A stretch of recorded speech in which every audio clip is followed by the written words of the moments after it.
आप खाली बयानबाजी कर लिए, मैं वो बंद कराता हूँ, वो मिलियन मार्च निकालता हूँ, मैं वो करता हूँ, ये करता हूँ, वो तो कुछ नहीं होता। I am telling the reality what is going to happen. इसके लिए आपको रोडों पे आना पड़ेगा।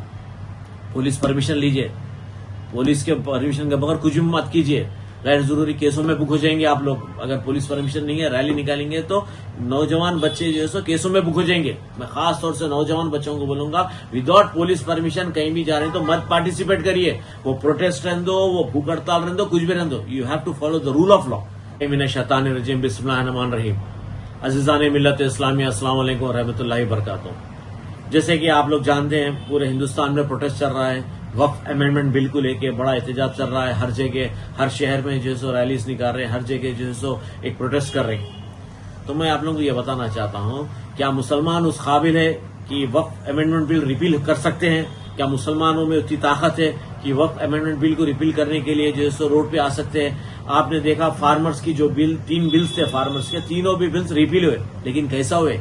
क्या सैक्रिफाइसेस दिए फार्मर्स? आपको मालूम है 950 फार्मर्स के लाइफ चले गए, 950 फार्मर्स मरे उस एजिटेशन में, जान और माल की जो है सो कुर्बानियां दिए। क्या मुसलमान तैयार है इसके लिए? मुसलमान को जो है सो पहले एक प्लेटफॉर्म पे आना होगा, एक प्लेटफॉर्म में आके एक आवाज उठाना पड़ेगा।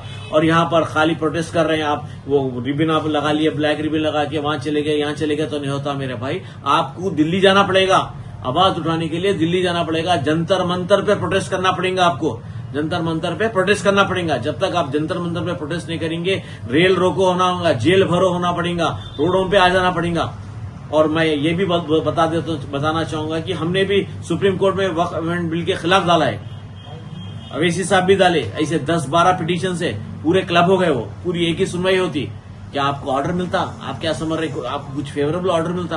कुछ नहीं मिलता ऑर्डर। आपको जो है सो सैक्रिफाइस देना पड़ेगा, आपको पूरा लीगली काम करना पड़ेगा, आपको जो है so under the preview of law काम करना पड़ेगा, बिकॉज इट इज अनकॉन्स्टिट्यूशनल।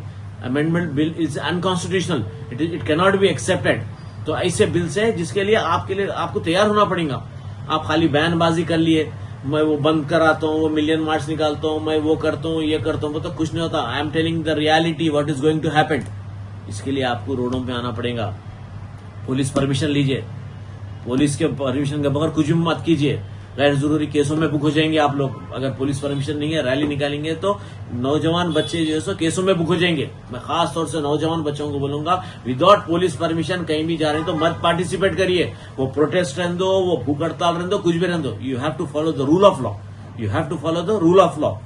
खास तौर से मैं नौजवान बच्चों को जज्बाती स्पीच देके जो सो आगे ढकल देते। पहले कौम में मुनाफिकीनों को सुनना पड़ेगा, गद्दारों को, मुसलमान के गद्दारों, कौम में जो गद्दार हैं, मुसलमानों में जो सो पसमंदा लोगों को लेके आगे बढ़ रहे हैं, तो ऐसे जो मुनाफिकीन है पहले उनको चुन के निकालना पड़ेगा। गद्दार जो है मुसलमानों के लिए, मुसलमानों के खिलाफ काम करे सो लोगों के लिए पहले उनको आप अपने कायद को पकड़ना पड़ेगा, आप उनका गिरेबान पकड़ना पड़ेगा।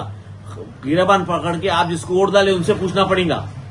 तो मैं आप सबको बताता चलूं कि जो भी काम करेंगे, you should follow the rule of law. Constitution जो बोल रहा फ्रीडम ऑफ स्पीच है, बिल्कुल सही है, freedom of expression of speech है, freedom of doing everything is there, but you have to follow the rule of law. खुदा हाफिज। दोस्तों, इस पर आपकी क्या राय है कमेंट करके ज़रूर बताइए और इस वीडियो को लाइक और शेयर भी कर दीजिए।